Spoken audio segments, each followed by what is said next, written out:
Yeah, welcome back to another episode of the Format Podcast. This is unusual that I'm doing a live episode here on a Wednesday afternoon, but figured I would go ahead and get this one in and see what type of love we get for that. And I got a very special guest joining me today. It's going to be Mel from the Man Down Sports Podcast. So definitely looking forward to getting into some hoops talk with him. But before we do that, you know what time it is. If you're here on YouTube and you haven't already, please make sure you go ahead, click that like, that subscribe, that notification bell. Make sure you're kept up to date whenever we drop new content on the channel. If you want the audio-only version of the podcast, open up your audio podcast platform, hit the search bar, type in the Format Podcast, and we should come right up. If you're enjoying the content, make sure you give us that like, that 5-star review, and drop a comment. All that stuff helps us rise in the algorithm, helps us find more sports fans, helps more sports fans find us. And finally, make sure you write it down, put it in your phone, set an alarm, do whatever you got to do to remember. Saturday nights at 7 p.m. we are live here on the Format Podcast, and we'll give you the opportunity to call in, talk to us, get at me. I love it. I can't wait. All right. So as I said, Man Down Mel. So with no further ado, let's get it. Mel, what's going on? Go. What's up? All right. So, man, well, thanks again for coming on. I'm glad to have you as always. Going to talk some hoops. I know that's your thing. So, yep. Let's make it happen. So first we're going to start off with one of the most dangerous, I think, and one of the most exciting teams in the NBA right now. Obviously, we know that the NBA is heading rapidly towards the play-in, which is next Tuesday, I believe. Yeah, and next week. Yep. And then following that, the NBA playoffs are going to start in full. So we see. I tell you what, I think the Western Conference is going to be an absolute bloodbath, man. That one is tough. And one of the teams playing the best in the league right now, even though they don't have one of the best overall records, I think 49-30, is the Dallas Mavericks. They look like they're finally figuring out how to get their two superstars playing together. So that's the first one I want to get your thoughts on, Mel, is Luka and Kyrie, and of course their supporting cast. And I think I read somewhere that the defense has stepped up a lot lately in the last month or so. They're still about 20th overall in the league, but in I think total defense, but recently the defense has been playing a lot better. So I wanted to get your thoughts on that, especially those two superstars, and how you think they've kind of come to meld their games together and have more success. Well, so the whole season I've been talking about Luka doing a little bit less so his team can do more, and then also stepping it up on the defensive end. And at times you'll see that happens, and when that happens, they play phenomenal basketball. And Luka, I mean, and I'm not saying do less, like, not be himself. I'm saying, like, if you're going to play point guard and you have an automatic bucket in Kyrie Irving, you can't be doing all the scoring and all the facilitating and then expect Kyrie Irving to figure out how to get 25 to 30 points, right? You have to let Kyrie get unleashed and let him get in his bag, because that's what he's there for. And since Luka is going to be facilitating everything, then you have to primarily do that. And as the point guard, you have to pick your spots when you're going to get your 25 and 30, because that's what a point guard is supposed to do. So when they at their best, it's two things either going on. Either Kyrie is being 100% himself and Luka is facilitating and picking his spots, or they both just get super hot and it don't matter. And when they're super hot, it don't matter what the balance is. They can go off for 35 apiece. Right. So that's what it looks like. So it's been good to watch. Luka's defense has actually picked up a little bit. So I think that's making all the difference. Yeah, absolutely. But also the other thing I look at, I think post All-Star break, Kyrie has picked up his scoring. He was around 24 prior to the All-Star break. Then post All-Star break, he got up to, I think, 26. And then during the month of Ramadan, which if you're not familiar as a viewer or listener, it is a holy month for Muslims. And during that time, they fast and engage in a lot of prayer and study of the Holy Quran, which is the holy book, and don't eat or drink from sunrise to sunset for about a 30-day period. And oddly enough, during this period, Kyrie, all his numbers have spiked. He's up to like 28 points per game. I want to say like 7.5 assists. So he's really taking it to the next level during that period, which is very spiritual and essential to him as a Muslim. And so that in conjunction with Luka doing his thing, because it's odd, you just made the point that maybe Luka could step back a little bit, but at least from the numbers, it doesn't look like he's particularly stepped back. It just looks as if he has, to the point you made, done a better job of really allowing Kyrie to cook and do his thing, and he's kind of figured out how to work within that. Yeah, so I mean, and you can go back to any of my videos that I made at the beginning of the year. I always said the numbers that Luka is getting, they're going to come. He's going to get those numbers. It's just, are you gonna force it and then make your team play in a phone booth where they're not free, but you're free? You're still going to get the same numbers that if you or are you gonna like I said, let Kyrie do his thing and you as the point guard and the facilitator find your spots to get your point. You're still going to get the points. He's still going to get 25 to 30 points a game, whether he force it or not force it. Right. So that's why I was saying, I was like, man, he might as well just submit himself to being the point guard and facilitator and let Kyrie be the primary scorer, but he's still going to get his numbers though. So I mean, the numbers ain't gonna change because Luka's the focal point, and he got the green light and he can decide if he wants to shoot or pass at any time. So I don't think the numbers ever look different. Right. So yeah, I'm watching this and I'm like, dang, Luka is still getting his. But okay, we know that Luka is dangerous and we know that Kyrie is dangerous. But before I move on to that, let me say this. I remember a couple of years ago, I first heard the nickname Luka Legend. And I kind of I took offense to that because I'm a big Larry Bird fan. He's probably my second or third favorite player of all time. And I've been a Boston Celtics fan since I was a kid. And so my first thing was, well, Luka hasn't done enough to have earned that nickname. But the more I watch him play, and I don't just think it's because he's a white player with skills, just the similarities are kind of eerie. Like he can really pass the ball. He can somehow get to his spot wherever that is on the floor, and no one has figured out how to stop him from doing that yet, even though he's not, uber athletic or quick or what have you. I'm watching and I'm like, there is some resemblance to Bird here. Like he just finds a way to get shots off and make tough shots and make really good passes, and not the typical modern NBA pass, just drive and kick. Like he's a really good interior passer. He seems to have really outstanding court vision. And of course, we know that he's an outstanding rebounder. And obviously, rebounding in this day and age is kind of different than, when Bird and them were playing. But I'm watching it. I'm like, man, maybe there is some similarity. Now, that said, he's got to do some winning. He's got to get some hardware. We know Bird had the 3 straight MVPs, 84 to 87. He had the 3 straight MVPs. And of course, he's a 3-time champ. So Luka's got a long way to go in terms of the winning before he can really kind of cement that comparison. But what do you think of that comparison? Or do you think it's just lazy because, people saw 2 white guys who were kind of slow who can really play all around? I think it's both. I think it's lazy. Because probably the baddest white man we've seen in the NBA is Bird, and he won. So when we see another wing player that, it's kind of like when Harold Miner and Stackhouse and all these guys came in and they immediately got Jordan comparisons just because they was black and athletic and around 6'5" to 6'6" in size and height. They're doing the same thing with Larry, and it's no comparison at all. I don't even think it's close. Now Luka is very good, but I've retired myself from making those comparisons with any player in that era with this era, because what was required of you as a superstar back then was both ends of the floor, defense and offense, toughness and winning before you actually got a name like Larry Legend, right?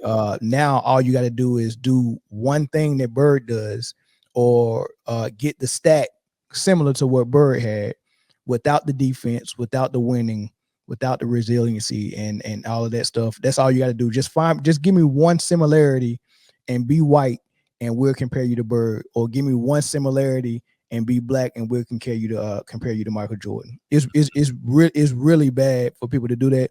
Now, I will say this: the reason why I don't have a lot of I don't compare this era to anything before this era is because the NBA has admitted that, hey, look, we're all about scoring, and we're gonna fix the 2K slider so defense is not that much of a factor, right? So we can get more offense. So you can't you can't use stats to compare a player because these Right. stats are inflated on purpose. Yeah. And you can't use your eyes to do it because defense is purposely not existing.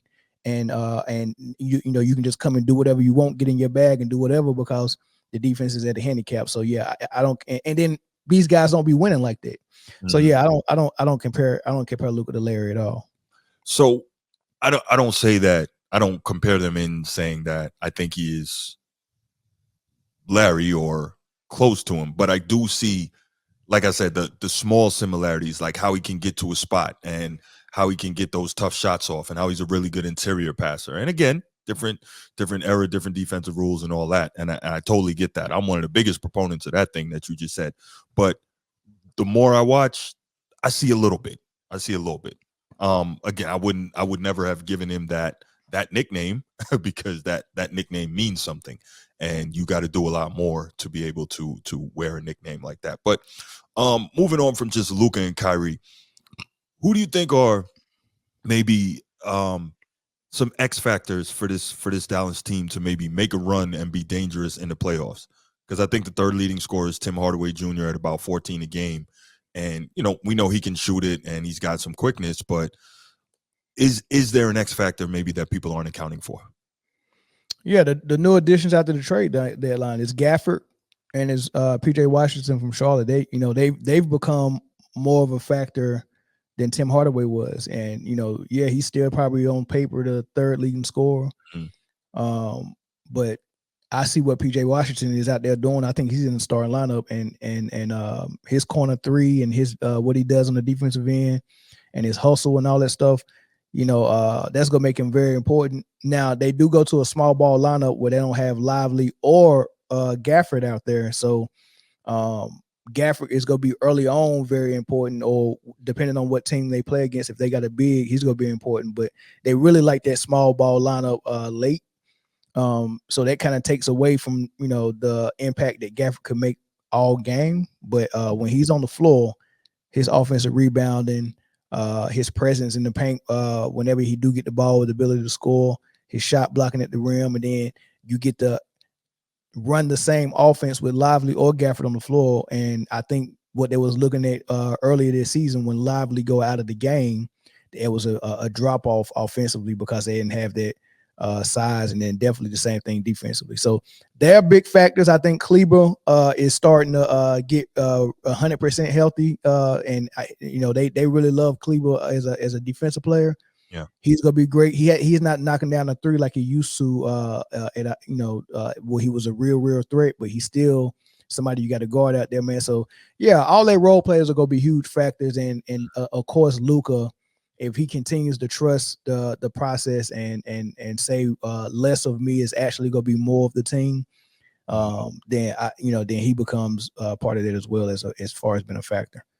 What I'm also trying to figure out is who I think would be the best matchup for them in the playoffs for them to have success, get out of that first round. Because like we said, the Western Conference playoffs, man, they're going to be tough. And I'm trying to think what's the best matchup. Where can they have the most success? Obviously, we know Denver has that size, and they're the champs, and they know what it takes to win now. So I'm not really concerned about them. Um, what do you think would be the best matchup for them? The best matchup is any player that's leading a team or any player that the NBA is not actively marketing. So if he faces, but so seriously, the top players that the NBA is marketing is Jokic and Luka. Mm-hmm. So as long as Luka doesn't see Denver, then the NBA won't have to make a decision on who's going to get the favor of the whistle. But if he sees Phoenix, which he won't see them in the first round, but anytime they see Phoenix in the playoffs, advantage Dallas because they have Luka. Mm-hmm. If he sees Minnesota, advantage Dallas because he has Luka. They're going to prefer Luka over Ant-Man. And OKC might be the worst matchup for them because even though they might favor Luka over SGA, OKC might can overcome that. Sacramento Kings, they're going to favor Luka. And they might have an issue with the Warriors or the Lakers. So Steph, LeBron, Jokic are the ones Dallas don't want to see because it won't be a clear cut. Oh, Luka's go get the favor. So I don't know if I like the Minnesota matchup for them because I get your point about Luka being more heavily marketed than Anthony Edwards, but how do you that Minnesota team is still what, number 1 or number 2 defensively in the league, and so it would take a lot. It would take a lot to kind of play around with that, and so the question is, can Dallas overcome that? Yes. With the help of Vegas and the NBA, yes. How you think they overcame Phoenix when they was number 1 in the West? Okay. 3-4 years ago. Was that in the bubble when they went to? Nah, that was the Scott Foster special against CP3. Okay, there you go. That was they gave him. I want to say they gave him game 5 and 6, and it was a Scott Foster special because they was up on him. I want to say they was up on him. Was they up on him 3-1 maybe? I don't know, 2-1 or 3-1, and Scott Foster. Yeah, and then Scott Foster gifted them a couple of games, and then it got to a game 7, and Dallas couldn't miss. Well, there you go. There you go. So I'm telling you, man. Look, it's some weird stuff. It's just weird. Like last night when Phoenix was playing the Clippers, they came out flat. Everybody missed everything. I looked in the first quarter, KD was 0 for 5, Booker was 0 for 5, Bill was 0 for 5, and it was down by 34 points in the first quarter. You know what went on to happen after that? I think the NBA was like, man, this game is over. Let's at least make it look interesting so we don't lose all the ratings. And Phoenix went on to shoot about 40 free throws to 9 for the Clippers. So they got the game within 9 points in the fourth quarter. Right. And then also, so I just had somebody text me that I know saying that you're on conspiracy theories. And so what I can say is we can point to multiple times where this stuff has happened. We can point to a couple of years ago in the playoffs, 2 years ago with Golden State and LA, and LA shot like an extraordinarily larger number of free throws in that series. So we know that they got the benefit of the whistle in that situation. I'm not gonna go crazy over it, but we know in the 2016 the league gift wrapped that for LeBron in Cleveland with the BS Draymond suspension. So it's not like we haven't seen this stuff happen before. So I think that's the other part of it. Yeah, and we just got to admit it. I mean, this is a business, and we can't get mad at how they run their business. Just like you can't get mad who Vince McMahon decides to go be the champion in the WWE. Is their business. Like, seriously, do we think the commissioner is having all these meetings and sitting down talking about how can we make the basketball more realistic, or is he sitting down talking about how we gonna make this bottom line be more than it was last year? Right. Like, what are our projections? Oh man, we got this team that brings in this much money, but if we let them play real ball, they're probably not going to make it. Let's help them out a little bit because they bring too much money. Like as a businessman, 30 owners, 32 owners, a commissioner, do you really think that they really care about fairness and realness and reality, or are they caring about the freaking money?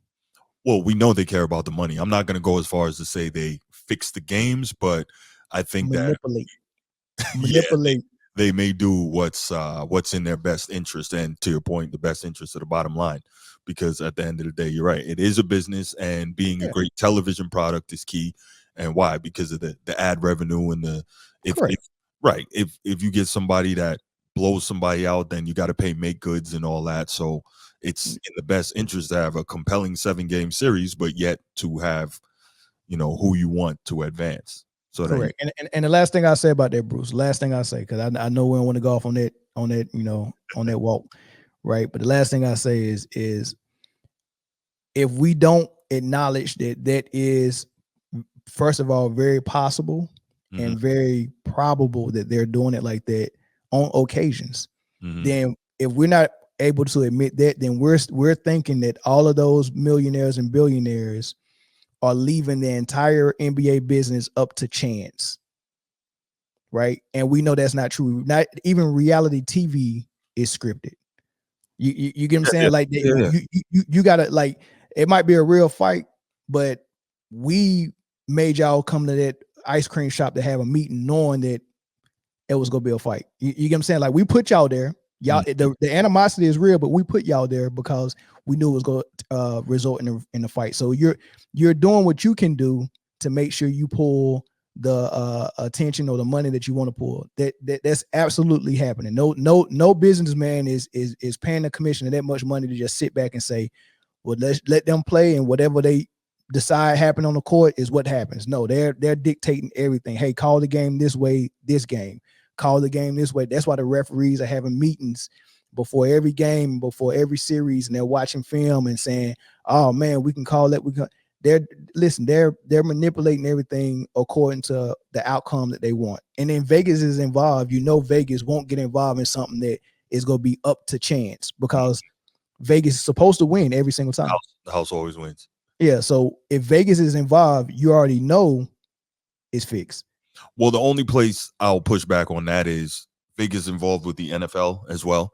The NFL makes way more money than the NBA does. They're by far the number one most popular sport in the country. And I think it would not be a fair assumption at all to say that the NFL is manipulating results. I don't think so. Okay. All right. Well, they leaving it up to chance then. I mean, because that's the only other option. Either these prominent businessmen are saying, I'm buying this franchise, I'm spending money on this, and we just go leave everything up to chance. All right. You wouldn't even do that with your podcast. You wouldn't say, hey, look, right. Hey, look, just come up with whatever topic you want to come up with, give it to me, and I just jump on there and talk. And you wouldn't even do that. Like, you're deciding everything according to what the outcome you want. Mm-hmm. Absolutely.